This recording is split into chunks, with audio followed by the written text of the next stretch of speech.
Okay, we have some big things behind us so far, and I hope that progress for everyone is going very well. And now we will continue to learn some new things in Python. And I agree, we have a very complex chapter about list related to Python list behind us. And today we will learn something what it's very similar to lists, that we don't mess up too much and don't complicate too much. And this is another pre-built Python data type, what it's called sets.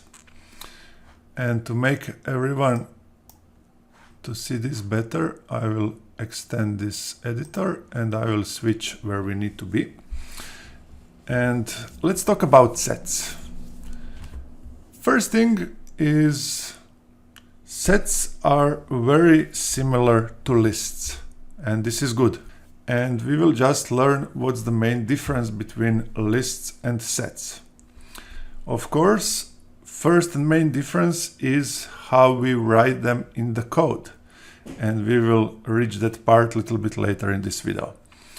And second, more important thing, what's the main difference between sets and lists, is what they can contain. For example, if I run this application right now, I will enter 10, 20, 50, 10, 60, 70, 10 and execute this application. And like you see, I repeat same number 10 3 times, and program return me results also 3 times. For the same value, of course.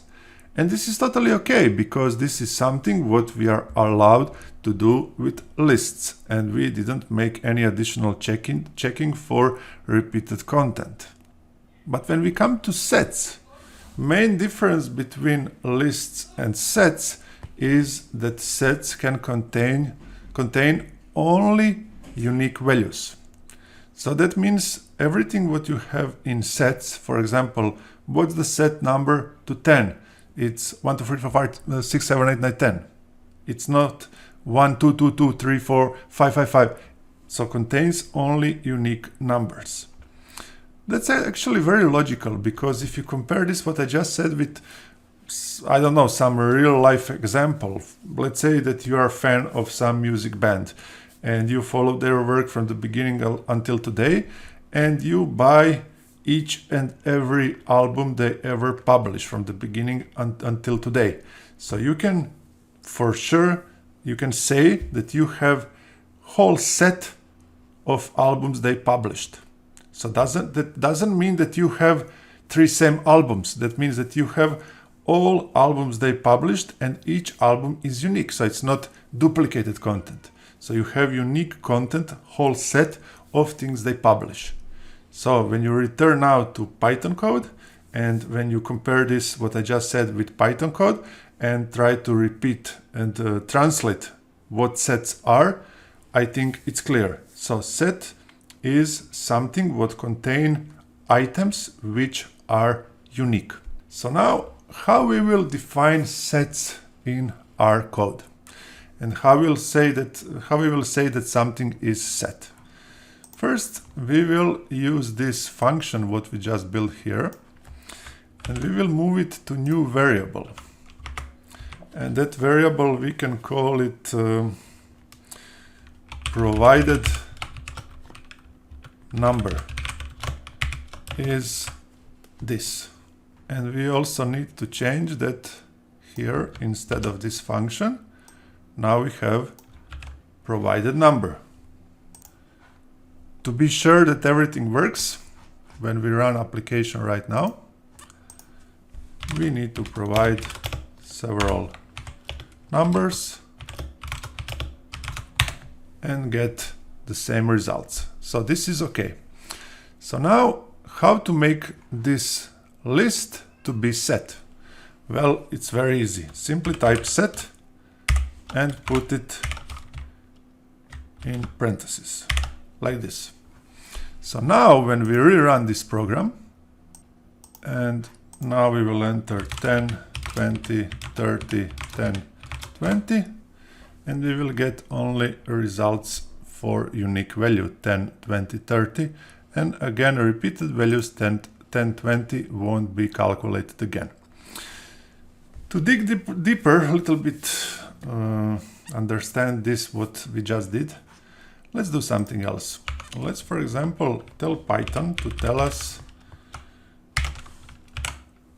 give me this printed, so that means where before we turn it to be set, give me this printed as it is, list. Then we will say, give me this printed as set. And we will also say print and tell me which type is this value. And we will also say, tell me which type is set as value. So what I just did right now, let me try to explain you. So here we put provided number variable, this one, which we put things what we enter as a list inside our application, okay? So if there is no set here, we will simply receive everything what we enter inside as a list, and that's totally okay. But we additionally add here set prefix, what's pre-built Python function for pre-built data type, and we convert this existing list to be set using pre-built set function, okay? And now what we tell Python to do? We tell Python to do exactly like this. Print me this provided number here, variable. Print me as it is. That means print me as list. Then we say to Python, print me converting it to be set. And after that we use pre-built function called type. This function type allow us to request from Python to tell us which data type is this. So we will get in return for something what is list to be list. And then we ask again with pre-built function type, which data type is something what it's set. Also notice that we here again used something what it's called nested function. You see, we 3 times nested something. First time, second time, 3 times. And nested functions, when we have more than one value, so it's nested, 2 value, 3 value, always start to execute things from inner value. So this will be run first, okay? So when these nested functions start to work, first we'll run this, then we'll run this, and after then we'll run this. So it starts from inner side to out, okay? It's not first print, then type, then set. No, it's from inside. It's go from inner function to outer function. This is how nested function works. So now when we run our application, what we will get? 10, 20, 30, 10, 20, and what we will get? First, let's follow the code. And again, code is executed from top to bottom. Let's follow the code. Here we enter requested values, right? And then we get from Python to print us this. What's stored in provided number variable. And it's list. This is totally okay. Then we ask Python to print us this list converted to set. And we know in set there cannot be duplicated value. So we get set. And do you see the difference between, let me clear this. Do you see the difference how we write list and set in code? So list we write with square brackets, and sets we write with curly braces, okay? This is the main difference.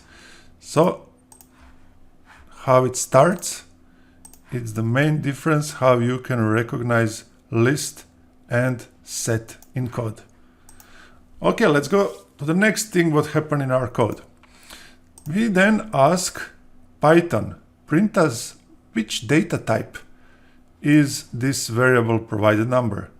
And Python say it's class of list. And then we ask which data type is this variable when it's converted to set. And then Python say it's class set. So you understand this is happening from inside to out, because first this is converted to be set, then we have it set, then we say which type is this, and then Python say it's type set, and then we ask, can you print us this? And then Python print this. Maybe sound confusing, but during the time and making practical work more and more and more, you will understand what's going on. And finally, the result we get here is the result from only 3 values. And why it's from 3 values? Again, golden rule. This is how code works. And here where we make while loop, we make it with this variable converted to set. So we get the result which is unique, even we enter multiple result for 10 and 20. But as it's converted to set, it can be only unique values. So duplicated values are cutted out. And this is very simple to understand. Okay guys, this is sets as Python data type in some basic explanation, in some basic words. And in our next video, we will dig deeper in sets and learn some new things. See you next video.